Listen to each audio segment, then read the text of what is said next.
Worries over pollution running under their homes in El Cajon and the offer to residents who want peace of mind. The thing that made me different is that I've worked around homeless people. They don't scare me half to death. They're my brothers and sisters. I recognize them. I can empathize with them. Serving the homeless, the businessman who found his calling with the San Diego Rescue Mission. A lot of people don't know what's here and are afraid because of the stigma. So we're really trying to break that stigma and bring people into the community. The journey to transform City Heights, starting with art and a block party. KPBS Evening Edition starts right now.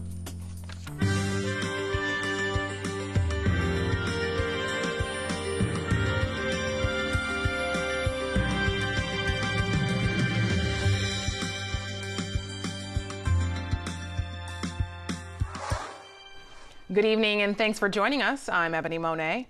People in El Cajon are concerned about the impact a contaminated plume may be having on children.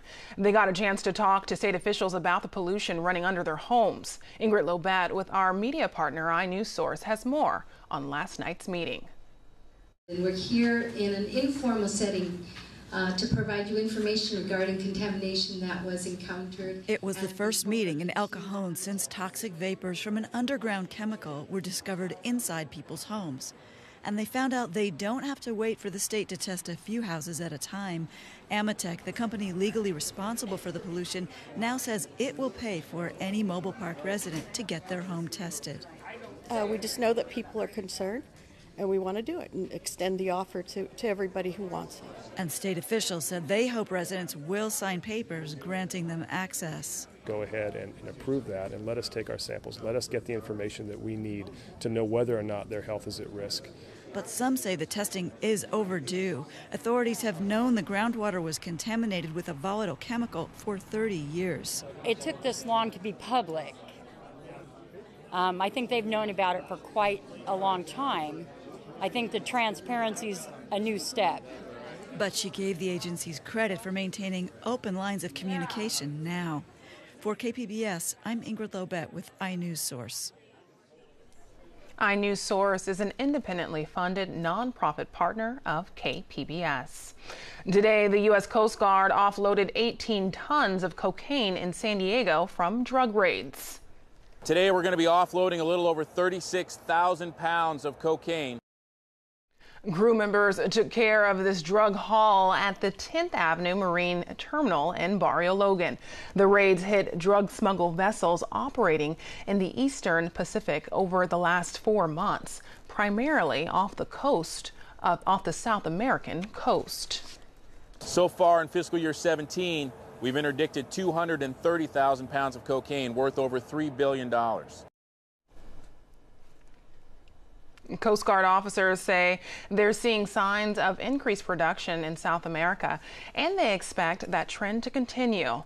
Of all the cocaine headed for the U.S., Coast Guard officers say law enforcement is stopping about 20%. Workers were back on the job today at a UPS warehouse in San Francisco, one day after a shooting left 4 people dead. Law enforcement says a UPS driver shot 3 co-workers before killing himself. A union official says the gunman had filed a grievance about overtime back in March, and a co-worker says the man had personal troubles with a girlfriend. But so far, there's no report he had any problems with any of the 3 victims. Meanwhile, a San Diego expert has threats assessment says an employer needs to dig deeper both during and after the hiring process. Wendy Patrick is a career prosecutor who handles threat cases. She's also the author of the book Red Flags. There is almost always a trail of clues that workplace violence offenders leave. And whether those are online or in person, they're always there. The frustration that we all have as a society after the fact is, why didn't anybody connect the dots before the violence occurred? Patrick says employers need to pay attention to risk factors during the interview process. She says after a person is hired, employers should keep track of workers' behavior. You're able to observe risk factors such as a belief that one doesn't have to follow the rules, a disrespect for authority, an inability to bond with employees. Patrick also recommends employers check whether a person has posted extremist or violent statements online. San Diego researchers have developed a battery that can be used in very cold conditions. Workers at the UC San Diego lab, ran by Shirley Meng, experimented with pressurized gas that moves energy inside the battery. Current batteries use liquids or solids. The gas allows the battery to work in really cold environments. The beauty of these type of electrolyte, because the gas molecules are typically small molecules, both the capacity and the power can be improved. Early tests show the new battery system can hold more energy and release more power than batteries currently on the market. Findings are published in the current issue of journal Science. From Harvard to corporate America to the San Diego Rescue Mission. Herb Johnson says running a nonprofit that serves San Diego's homeless has been the biggest and most rewarding challenge of his career. Now, after 12 years, he tells me he's a bit nervous about his upcoming retirement and saying goodbye. The San Diego Rescue Mission saved my life. It does change lives. I'm stable for the first time in 47 years. These are testimonial videos showcasing the work of San Diego Rescue Mission. I own my own house, I have a nice truck, a boat, and it's all due to the structure and Herb and the Rescue Mission making me believe that I could do that with my life. For 12 years, Herb Johnson has served as the president and CEO. It's been a long, really wonderful run at the Rescue Mission, a job I never planned to have. Johnson has applied years of experience with Fortune 100 companies to his work at the Rescue Mission. But I know how to make money, I know how to earn money, I know how to ask for money, because I've done it all my life in a corporate setting. Under Johnson's leadership, the Rescue Mission runs 4 thrift stores, giving homeless clients jobs.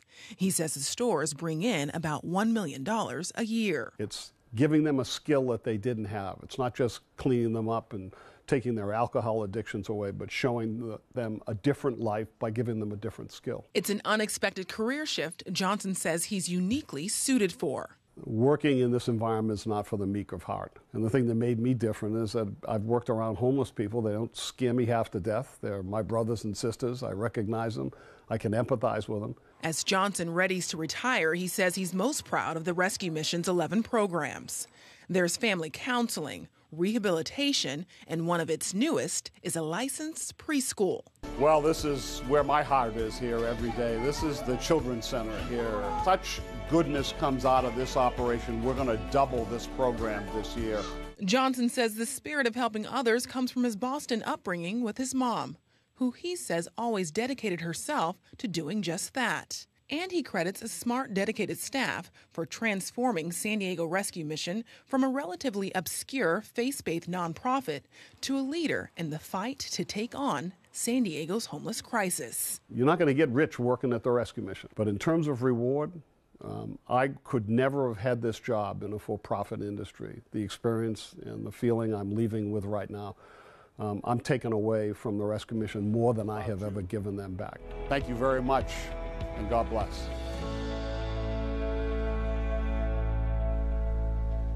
Mr. Johnson says he looks forward to working on his hot rod in retirement. He also plans to work part-time as a consultant for the Rescue Mission. For more information about how you can get involved, go to kpbs.org and click on the link in the story. We're now learning El Nino events are having a greater influence on ice melting in Antarctica than ever before. Scripps researchers at UC San Diego worked with Ohio State University. They recorded substantial melting on the West Arctic ice sheet during the 2015-2016 El Nino season. This is a look at the surface melt for January of last year. Scientists say the ice sheets larger than the landmass of Mexico. They say climate change could result in more frequent El Niños. You can find the largest collection of whale bones inside the Smithsonian.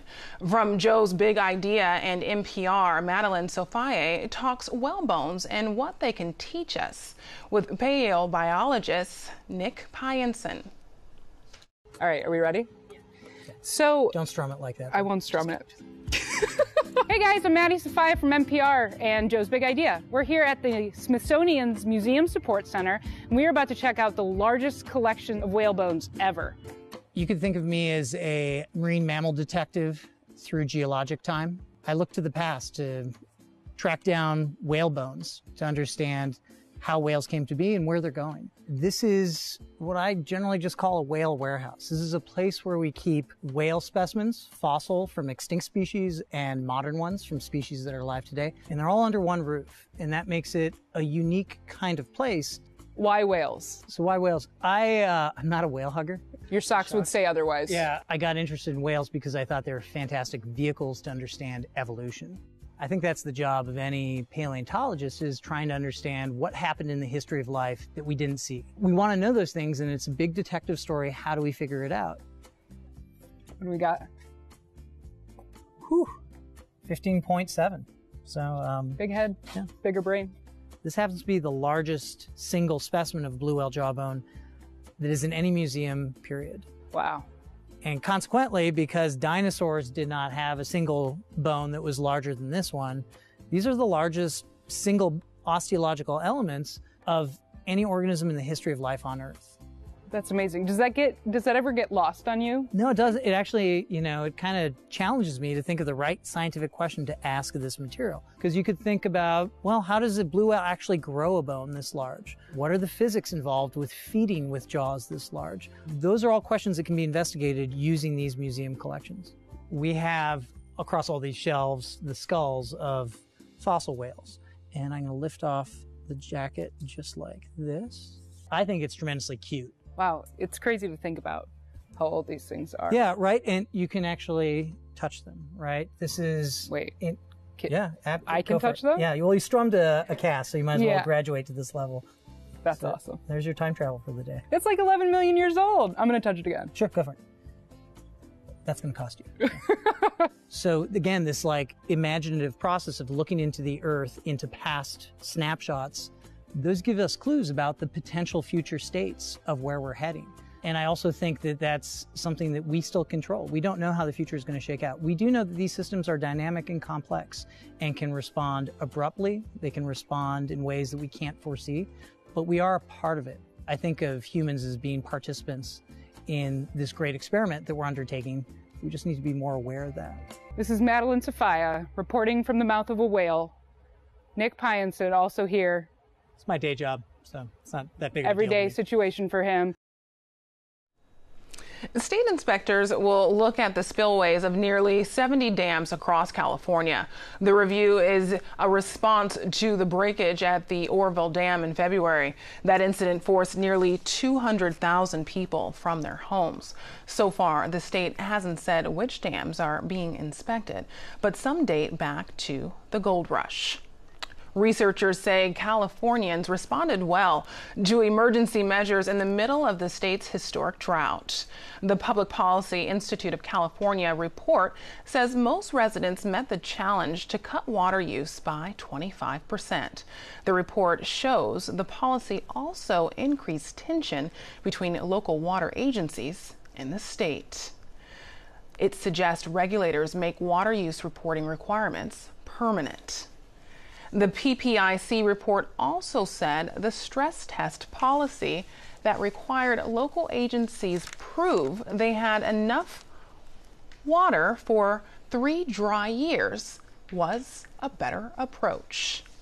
A new study finds wildfires cause much more air pollution than experts thought. Scientists say naturally burning timber and brush launch fine particles into the air at a rate 3 times higher than noted by the EPA. This is very dangerous to human health. Research planes measured emissions by flying into smoke plumes of 3 major wildfires, including the 2013 Rim Fire near Yosemite National Park. Previous EPA data was based on plume samples from controlled burns. This weekend's hot weather has the San Diego Fire Department adding more on-duty crews. Firefighters say several years of drought plus heavy rains from the past winter produce more underbrush and grass. Both could help fuel fast-burning wildfires. Staff for air operations and the Emergency Command and Data Center will also be increased. Temperatures will climb into next week. We have an excessive heat warning for the desert area starting tomorrow. Erin Calandra has tonight's forecast.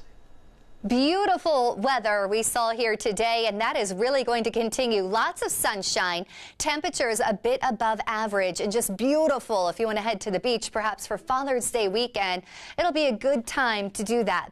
Taking a look right now at our radar and satellite, we really don't see anything going on across the county. It's dry and sunny and pleasant for most people. Pretty hot in the deserts, though. As we take a bigger look, a wider look, to the north in Redding, we do see some rain and some cloud coverage, but that's not even reaching San Francisco, certainly not us. So if you're traveling along the 1 tonight, you should have a pretty pleasant drive ahead of you all the way up the coast. So for tonight, 62 degrees for our overnight low. Patchy low clouds. They're going to burn off pretty early in the morning. So by the time you head out the door, you should already see some sunshine out there. So tonight, taking a look, clear skies from the coast all the way inland. Temperatures at Oceanside, 58 degrees. Poway, 57 degrees. And in Borrego Springs, 71 degrees. Tomorrow, it's going to be steamy in Borrego Springs, 111 degrees.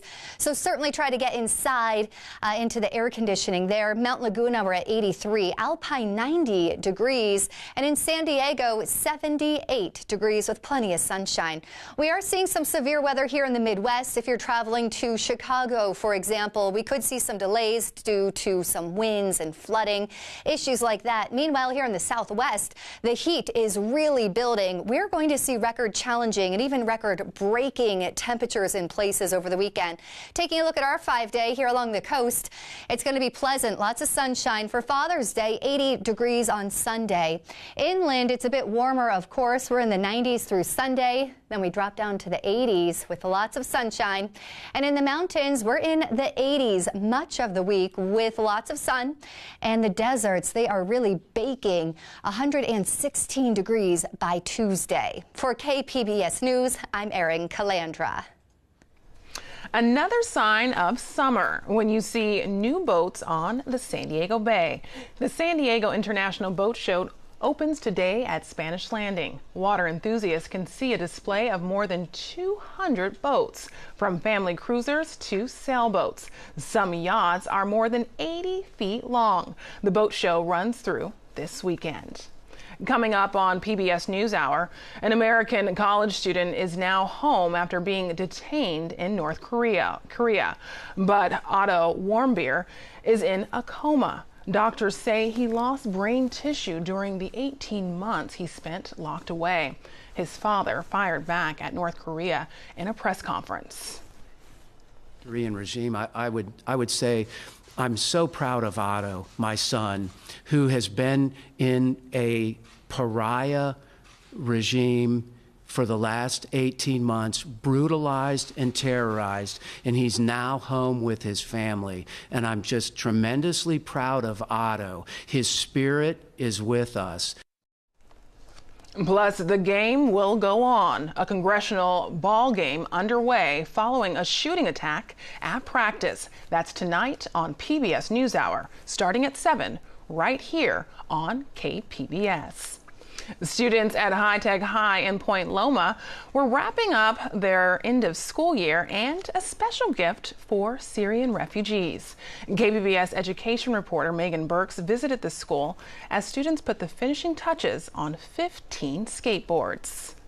Your skateboards are going to be ridden by who knows how many. High school humanities teacher Lisa Griffin introduces 18-year-old Abdullah Alexander to 4th graders from High Tech Elementary next door. I call you all the Dream Keepers because Abdullah had a dream, a wish that he'd made when he was 7. Alexander lived in Syria while his father was attending a university program there.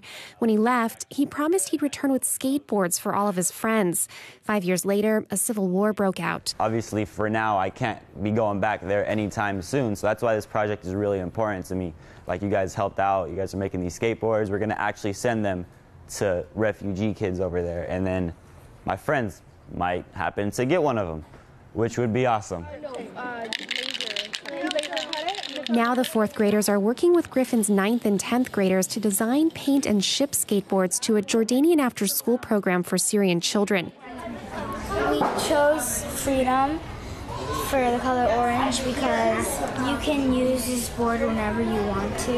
And we chose imagination for the light purples because it just kind of shows, because even though they are in these refugee camps, they're still kids. They still want to play, they still want to have fun. The project is more than a nice gesture. For the high schoolers, it snowballed out of a class research project on refugees.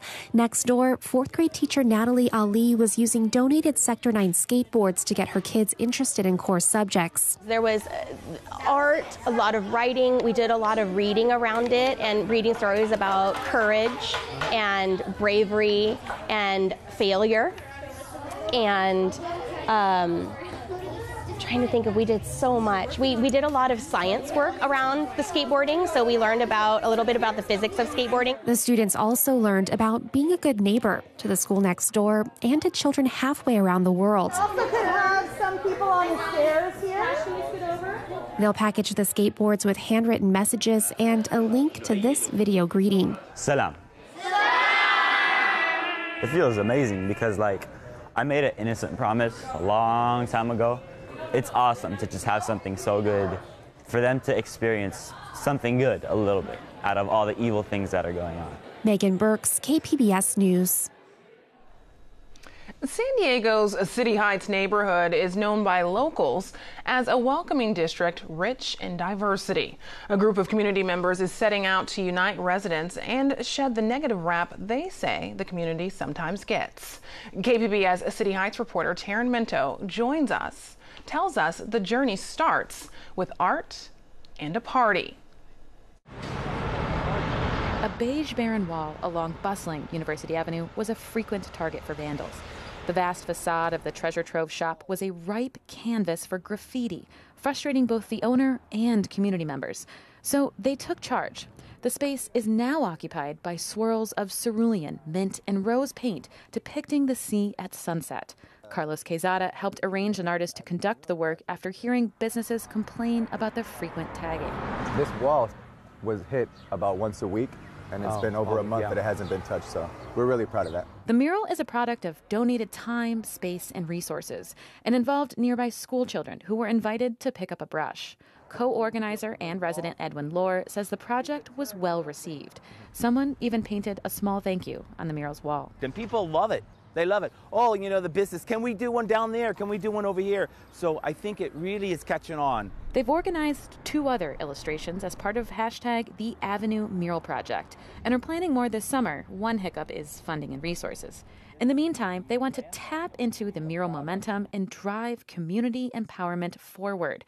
Quezada thought, what better way to do that than host a party? To be able to bring them together and combine all the strengths of the community, I think is what would bring up the residents and then bring people in so they can see it as another place to go, just like Pacific Beach or Chula Vista or North Park. And he knew the perfect place to host it, beneath the Love City Heights mural at a once vacant lot recently transformed into a community space.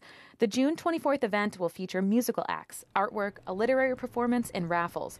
It will connect residents with scores of community resources, and there'll be an award to whoever posts the most mural pics on social media. The goal is to celebrate City Heights, but Quezada says it goes deeper than that. A lot of people don't know what's here and are afraid because of the stigma. So we're really trying to break that stigma and bring people into the community. Volunteer Brittany Woodard, who rounds out the organizing trio, says uniting the neighborhood can help. There's so much that we, the people, can come together and do for each other. And it really takes a village in order to make a community run. Similar ideas have worked in other neighborhoods in the U.S. Jason Roberts is from the Oak Cliff community in Dallas. It's always been considered kind of the bad part of town. That's Roberts at an independent TED Talk a few years ago. He, too, wanted to create a community space similar to the grand public squares with fountains and cafes that he saw during a European vacation. And I brought some friends together and I said, you know, let's do a giant art show inside. He found an unused, rundown venue, racked up charges on his credit card for materials, and expected about 100 people to show up to an interactive art show. But turnout was 7 times that. So at that point we learned, wow, if somebody just stands up and takes an initiative and starts just giving people an idea to change the perception of a place, it makes a huge difference. Robert says the facility became a regular space for public gatherings, so he kept going and eventually earned his community a multi-million-dollar grant. He now leads a national nonprofit that encourages similar grassroots action across the country. Quezada's idea doesn't stem from Roberts. He hadn't ever heard of him, but their hearts are in the same place. I just think that when things need to be done, somebody needs to do them. Quezada wants the block party to be a monthly or at least annual event, but his role in its future is uncertain. The custodian is one of the casualties of the San Diego Unified layoffs and won't know if the next job he gets will allow so much time for volunteering. Taryn Mento, KPBS News. The City Heights Business Association will hold additional events at the site of the block party. Go to kpbs.org for more details. Here's a look at what we're working on for tomorrow in the KPBS newsroom. On Morning Edition, a little to the left, a little to the right. Governor Jerry Brown's strategy for dealing with a new faction in the Democratic Party. That's tomorrow on KPBS Radio. You can find tonight's stories on our website, kpbs.org/evening edition. Thanks for joining us. Have a great night.